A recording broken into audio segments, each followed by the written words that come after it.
पिता धर्मा पिता स्वर्गः पिता ही परमं तपः पितरी प्रातिमापन्ने प्रियन्ते सर्वदेवताः। पितृपक्ष है, पिता ही धर्म है, पिता ही स्वर्ग है, पिता ही परम तप है, और पिता की प्रसन्नता में ही सभी देवता प्रसन्न रहते हैं। केवल पिता नहीं, मां के लिए भी हमारे शास्त्र कहते हैं सर्वतीर्थमयी माता सर्वदेवमयः पिता। सभी तीर्थों का अगर दर्शन करना है तो मां के चरणों का दर्शन करो। मां के चरणों का दर्शन और मां के चरणों का स्पर्श, समझिए आपने सभी तीर्थों में स्नान कर लिया। सर्वतीर्थमयी माता, और शास्त्र कहते हैं सर्वदेवमयः पिता, सभी देवता पिता हैं। मातरम पितरम तस्मात्, भैया माता में अगर सभी तीर्थ हैं और तीर्थों के समान पवित्रता है तो पिता में सभी देवताओं का वास है, और जो इन दोनों को प्रसन्न कर लेता है वो परमात्मा को भी प्रसन्न कर लेता है। इसलिए श्राद्ध पक्ष में आप लोग बैठे हैं, बहुत श्रद्धा के साथ आप श्राद्ध कर रहे होंगे, पर एक बात याद रखो, श्राद्ध अंधविश्वास नहीं है, श्राद्ध हमारा फर्ज है, अपने पूर्वजों को धन्यवाद देने का एक काल है। ये कोई पाखंड नहीं है। हम लोगों ने इसको बहुत मजाक में बना लिया, बहुत अलग तरीके से इसको देखने लगे। ये कोई प्रोपोगंडा, जरूरी नहीं तुम भोज कराओ, हाँ इस बात के हम सहभागी हैं, तुम भोज कराओ या भागवत कराओ या रामायण कराओ, जितनी श्रद्धा उतनी श्रद्धा तो समर्पित कर सको।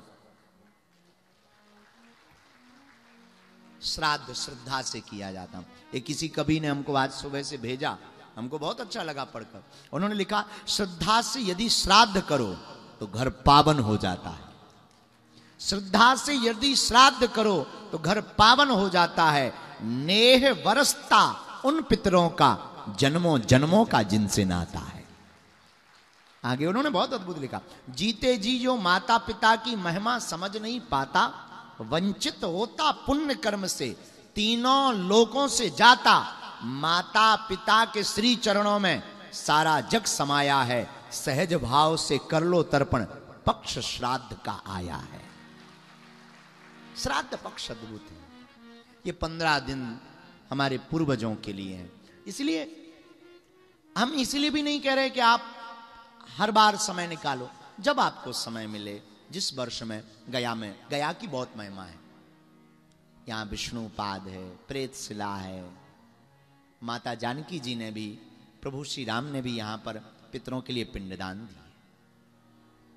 पूर्वजों के लिए श्रद्धा उत्पन्न करना, हमारे ऊपर पूर्वजों की बड़ी कृपा है, बहुत कृपा, बुरा ना मानना। वर्तमान समय में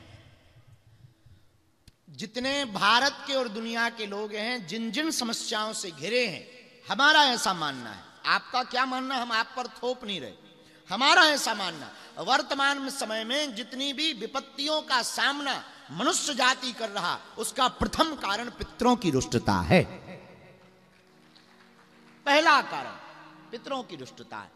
पितरों के प्रति श्रद्धा उत्पन्न करके पिंडदान करना, उनके लिए मोक्ष के लिए प्रार्थना करना, भोज करवाना, नियम करना, व्रत करना, सत्कर्म आदि सत्संग आदि कराना परम कर्तव्य है। जो भी पुत्र अपने पूर्वजों के निमित्त श्राद्ध से श्रद्धा से श्राद्ध करवाएगा, वही पुत्र कहलाने लायक होगा।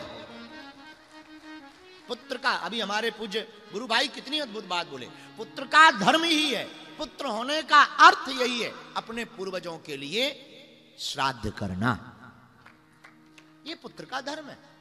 पुत्र का धर्म है मुखाग्नि देना। अच्छा, पुत्र का इतना बड़ा धर्म नहीं है कि संपत्ति बंटवाना।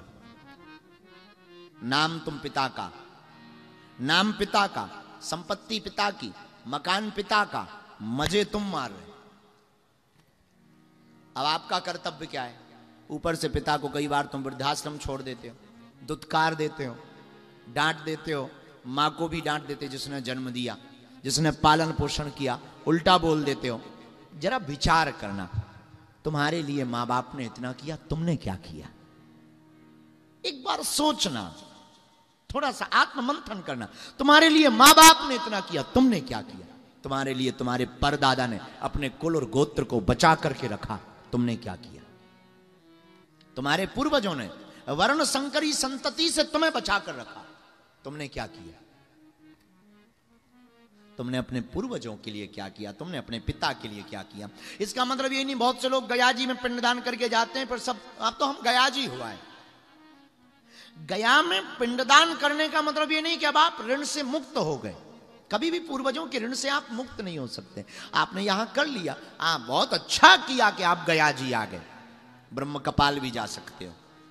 और नहीं है सामर्थ्यता तो घर पर प्रति श्राद्ध पक्ष में भंडारा, दीनहीनों को दान, प्यासे को पानी, भूखे को भोजन, भूदेवों को बुला करके भगवत चर्चा करना, सुंदर कांड का पाठ करवाना, थोड़ा सा दान पुण्य करना, थोड़ा सा पितरों को याद करके श्रद्धा से उनको धन्यवाद देना। और बुरा मत मानना, हम एक पक्ष में थोड़ा नहीं है। मरने के बाद तुम अगर पिता को गंगा पहुंचाओ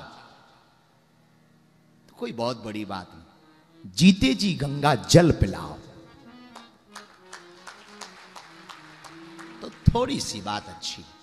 तुम जीते जी माता पिता को दुत्कारते रहे, जीते जी तुमने अवहेलना की, जीते जी तुमने ध्यान नहीं दिया, मरने के बाद तुम पुराण बैठा रहे, गायत्री जप करवा रहे, अनुष्ठान करवा रहे, पितृ गायत्री करवा रहे, त्रिपिंडी श्राद्ध करवा रहे, गरुड़ पुराण बैठा रहे, भागवत पुराण बैठा रहे, और आपके जीवन में दोष लगने का यही मुख्य कारण है कि आप जीते जी उनको नकारते रहे, मरने के बाद उनको पुकारते रहे। जीते जी तुम नकारते हो, मरने के बाद पुकारते हो, इसलिए तुम्हें दोष भोगना पड़ता। पितृ हैं कौन? पितर किनको कहते हैं? पितृ हमारे पूर्वज, ताऊ, चाचा, नाना, नानी, दादा, दादी, ये सब हमारे पूर्वज। परदादा, परदादी, अजादादा, अजादादी, ये हमारे सब पूर्वज हैं। बहुत लंबी श्रृंखला है, कुछ लोगों के बारे में हम लोगों को पता ही नहीं होता। ये पितृ हैं।